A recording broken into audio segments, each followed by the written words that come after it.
Siri 4 unazotakiwa kuzijua kabla hujatamani kuoa au kuolewa.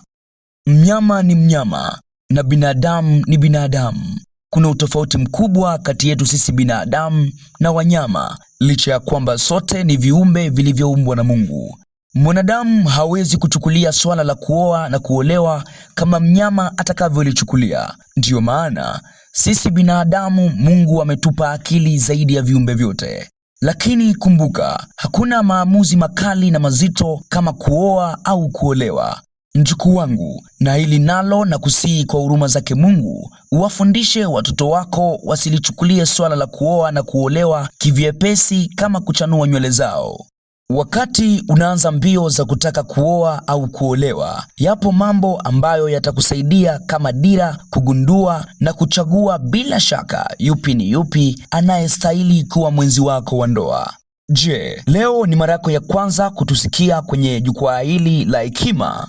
Basi unakaribishwa kusubscribe, kulike na kudondosha komenti yako hapo chini ili uwe mwanafamilia, lakini tuko tayari pia kujibu maswali yako yote utakayotamani kutuuliza. Lakini tuko tayari pia kujibu maswali yako yote na kutoa maelezo yaliyobaki mioyoni mwetu kwa ajili yako hapa kwenye chaneli yetu. Karibu.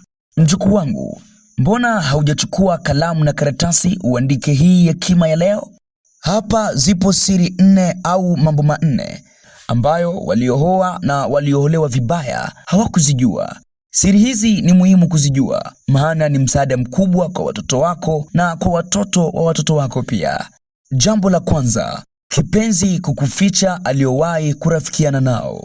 Mjukuu wangu, binadamu akipenda huwa anapenda kweli kweli, na hili humpelekea kujisikia kuwa moyo wake umetekwa na wewe.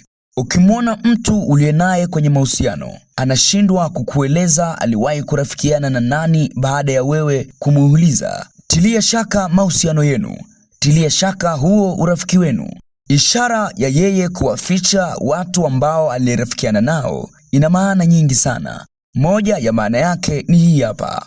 Huenda hataki ugundue yeye ni kahaba kwa vile yeye anayo orodha kubwa ya vijana aliowahi kurafikiana nao na hata kuwa nao kwenye mahusiano. Maana nyingine ni hii.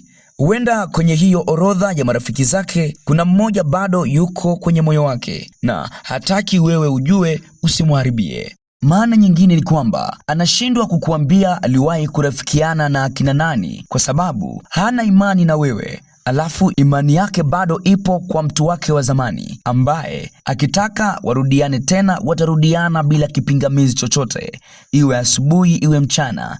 Hata wakikutana usiku bahati mbaya watarudiana tena na watacheza michezo yao ile ile ya usiku. Mjukuu wangu, kipenzi akikuficha siri hii ni sawa na kulificha bomu uvunguni, bomu litakalolipuka muda wowote mkiwa kitandani. Kipenzi wa namna hii, kaa mbali naye. Kufahamu historia na njia za kimapenzi alizowahi kupitia mpenzi wako wa sasa itakusaidia kujua namna gani yeye huwa anafanya maamuzi.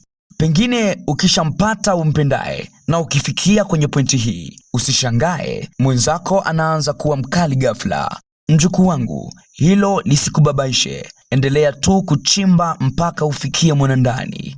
Usiogope kumuuliza. Hilo ni jambo la kwanza. Jambo la pili, kipenzi kukuficha madeni anayodaiwa au kiwango cha pesa anachomiliki. Mjukuu wangu, pengine unaogopa na umeanza kujiuliza, hivi huyu mzee wangu ananipeleka wapi? Babu yako na kupeleka kumjua yupi unayepaswa kufunga naye pingu za maisha, ili usije kufunga pingu za maisha na mtu ambaye atakuficha funguo, na siku ukimkera tu kidogo anachukua funguo, anafungua pingu, anakuacha na kipingu chako cha maisha kwenye mkono wako. Ogopa. Kumjua mpenzi wako anavyohimili madeni ni jambo zuri mno na linafaa kuliko asali ya nyuki. Kumbuka, huyu mke au mume wako mtarajiwa ndiye atakayekuwa benki yako ndogo ya ndani. Lakini pia elewa kwamba wanawake wengi hushindwa kusimama vizuri mbele ya pesa ukilinganisha na vile wanaume wachache wanavyosimama mbele ya pesa. Mjukuu wangu, jitahidi sana kufahamu mzazi mwenzako mtarajiwa ana uwezo gani linapokuja swala la matumizi ya pesa. Unapaswa kujua akili zake kifedha zikoje. Usije ukachota maji kwa kutumia kajungio. Leo ukitoka kazini unampa pesa, kesho ukienda kazini pesa ulizompa anazitumia zote hovyo. Wewe unakuwa mtafutaji, yeye anakuwa mtumiaji. Nakwambia mjukuu wangu, utatafuta pesa mpaka utazeeka kabla ya miaka. Kwenye kampuni nyingi haumwajiri kila mtu awe akaunta wa kampuni. Hii ni sehemu hatarishi sana. Ndiyo, ni hatarishi sana. Vilevile na wewe, hakikisha unayajua madeni yote aliyonayo mpenzi wako na kufahamu kwa nini alikopa. Hili litakusaidia kupata ujuzi wa kumtathmini kwenye nyanja mbalimbali za matumizi yake ya pesa na uwekezaji. Kumbuka nilisema pia kufahamu pesa alizoficha au zile anazomiliki ni muhimu sana. Mwite mwenzako alafu mwambie kwa kumjali afichue pesa alizoficha, ili siku moja zisije kuleta balaa kubwa na kuipasua ndoa yenu, kama vile jambo dogo lilivyoipasua meli ya Titanic. Jambo la 3, ijue sababu ya msingi ya yeye kutaka kuishi na wewe. Kwanza unapaswa kujua kuna aina nyingi za wanawake. Wapo walio tayari kuolewa baada ya mwezi mmoja wa mahusiano. Wengine hata baada ya wiki moja wapo tayari kuutoa mwili wao kwako. Mwanaume, jiulize hapo, mbona kama kuna kauharaka hivi? Ndiyo, kwa nini mwanamke wa namna hii hataki kuchukua muda wa kujifunza na kugundua sababu ya msingi ya wewe kutaka kuishi na yeye? Je, hana haja ya kufanya utafiti madhubuti kwamba mimi napaswa kuolewa na nani? Wapo baadhi ya wanawake ambao watakwambia, kwako nimefika, sina muda wa kupoteza, sina muda wa kwenda kwa mwingine, kwako nimetulia, kwako nimefika. Mjukuu wangu, lugha za namna hiyo zisikuingize pabaya. Tena usisubutu kusema huyu ananipenda kwa sababu yuko tayari kufanya mapenzi na mimi muda wowote kwa wiki moja tu. Mbona ananipenda sana huyu? Mjukuu wangu, kufahamu kwa nini anataka kuishi na wewe na kuacha wengine ni hekima. Chukua muda pamoja na yeye kwenye uchumba ili ugundue kwa nini yuko tayari kutoa mwili wake kwako kwa muda mfupi wa mahusiano. Nauliza tena, je, hana haja ya kukufahamu ya kutosha? Na kwa nini hiyo haja yeye hana?